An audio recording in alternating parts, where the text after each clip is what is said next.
So, hopefully, very good evening to all my beloved kids and students who are watching currently this video. So, आज जो chapter हम discuss करेंगे that is metal का non metal. ये generally class 8 का chapter है. Class 8 का chapter है. Clear? Metals and non metals. तो सबसे पहले चलो समझते हैं कि ये मेटल, इसका मतलब क्या होता है. What is the meaning of metal. So सबसे पहले what is the meaning of metal. देखो, दिस इज आवर अर्थ. ये हमारा अर्थ है. हमारा जो अर्थ है, अर्थ में 118 से तकरीबन 118 एलिमेंट्स आर प्रेजेंट. हमारे अर्थ के ऊपर 118 एलिमेंट्स प्रेजेंट है, जिसको हमने दो कैटेगरी में डिवाइड किया हुआ है. One is metal and next one is non metal. Clear? Metal का मतलब होता है electron donor. Electron donor is called metal. और नॉन मेटल होता है इलेक्ट्रॉन रिसीवर. इलेक्ट्रॉन रिसीवर होता है non metal. So what is electron. देखो, अब जैसे कि तुम्हारा आयरन, ये एक एलिमेंट है. तुम्हारा गोल्ड, ये भी एक एलिमेंट है. सिल्वर भी एक एलिमेंट होता है. तो एलिमेंट का मतलब क्या होता है. अगर ये मेरे पास एक आयरन का बार है, दिस इज आयरन बार.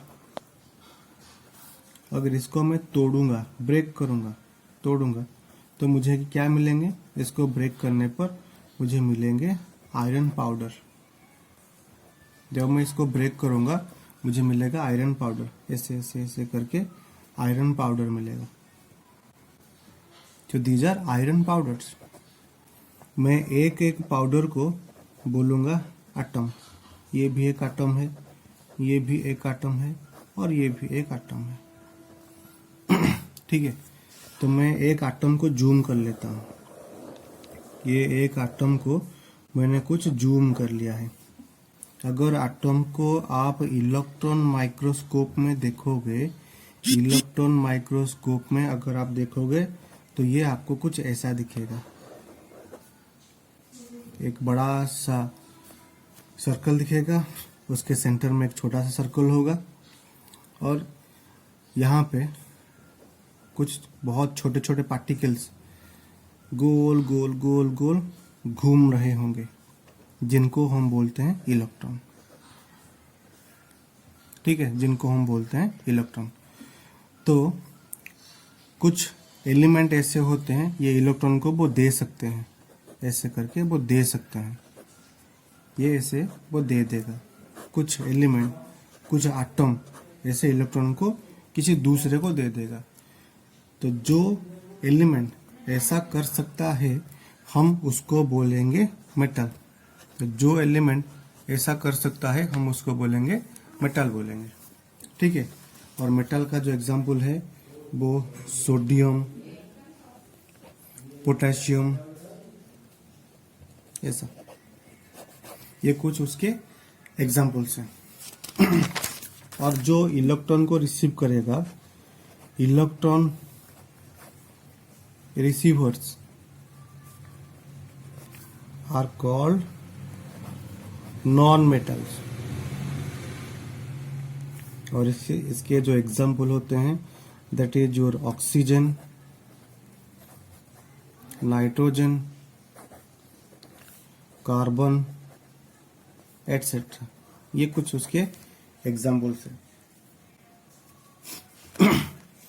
अब हम देखेंगे properties of metal. Property of metal. Properties का मेटल, प्रॉपर्टीज ऑफ मेटल, इसका मतलब है जो मेटल है मेटल के गुण, क्या क्या गुण होते हैं मेटल के। मेटल जो होता है, जो मेटल होता है उसके गुण क्या क्या होते हैं, ठीक है। तो जनरली प्रॉपर्टीज को हम दो कैटेगरी में डिवाइड करते हैं, दो कैटेगरी। एक है फिजिकल और दूसरा केमिकल। सो फिजिकल प्रॉपर्टी का मतलब इसको हम देख सकते हैं, अपने खुली आंख से देख सकते हैं। और केमिकल, इसको हम खुली आंख से नहीं देख सकते। तो फिजिकल को हम खुली आंख से देख सकते हैं और केमिकल को खुली आंख से हम नहीं देख सकते, ठीक है। तो फिजिकल प्रॉपर्टी में क्या आता है, चलिए डिस्कस कर लेते हैं। Physical property of metal.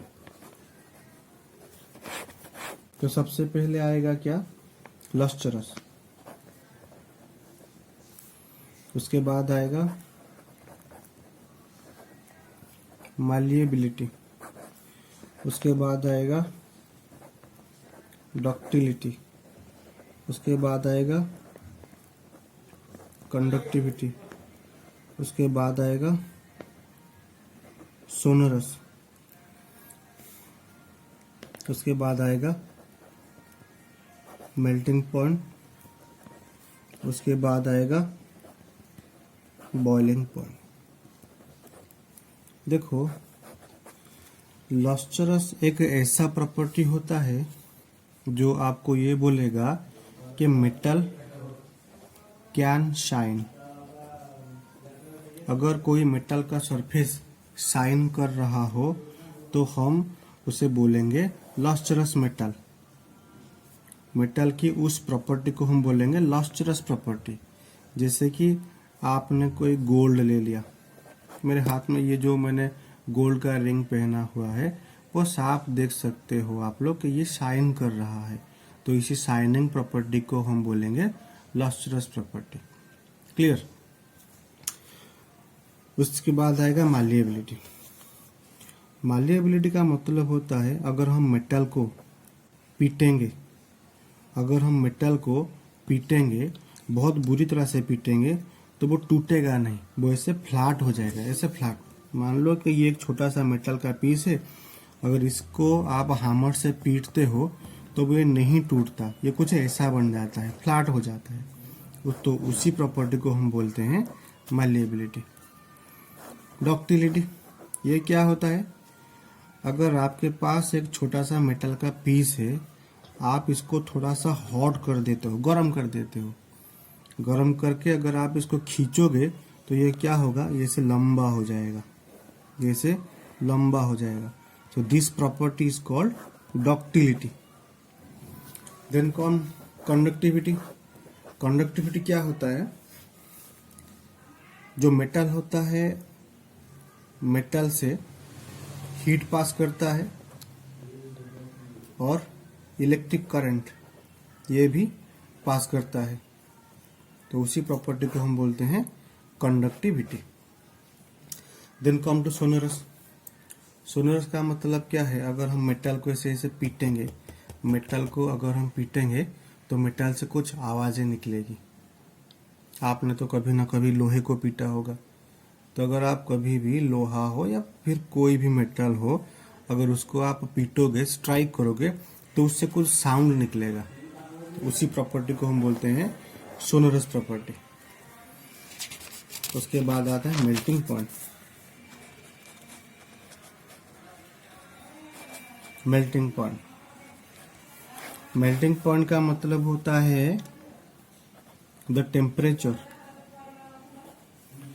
at which a metal changes to liquid। मान लो ये मेरे पास एक मेटल का पीस है, ये कोई भी मेटल है, इसको अगर मैं गर्म करता हूँ तो ये क्या होगा, थोड़ी देर के बाद ये ऐसे मेल्ट हो जाएगा, लिक्विड में बदल जाएगा। ये ऐसे क्या करेगा, लिक्विड में बदल जाएगा। तो जो टेम्परेचर में ये लिक्विड में बदलता है उसी टेम्परेचर को हम बोलेंगे मेल्टिंग पॉइंट। जो टेम्परेचर में ये लिक्विड में बदलेगा उसी टेम्परेचर को हम बोलेंगे मेल्टिंग पॉइंट। उसके बाद आएगा मेल्टिंग पॉइंट के बाद बॉइलिंग पॉइंट। ये याद रखिएगा, जो मेटल होता है, मेटल का मेल्टिंग पॉइंट थोड़ा सा हाई होता है, मेटल का मेल्टिंग पॉइंट हाई होता है, ठीक है। बॉइलिंग पॉइंट में क्या करेगा, आपके पास पहले मेटल था, कौन से स्टेट में था, सॉलिड स्टेट में था। आपने इसको जब हीट किया तो ये क्या हो गया, लिक्विड में बदल गया, लिक्विड में ये बदल गया। उसी लिक्विड को अगर आप फिर से और ज्यादा हीट करोगे तो क्या करेगा, ये बॉयल करेगा, ठीक है, ये बॉयल करेगा। तो जो टेम्परेचर में ये बॉयल किया, उसी टेम्परेचर को हम बोलेंगे बॉइलिंग पॉइंट। जो टेम्परेचर में ये बॉयल किया उसी टेम्परेचर को हम बोलेंगे बॉइलिंग पॉइंट, ठीक है। तो थोड़ा सा ध्यान से इसको देखिएगा। तो आशा करता हूँ आप लोगों को आज का क्लास अच्छा लगा होगा। तो फिर मिलेंगे नेक्स्ट क्लास में, तब तक के लिए हैप्पी लर्निंग।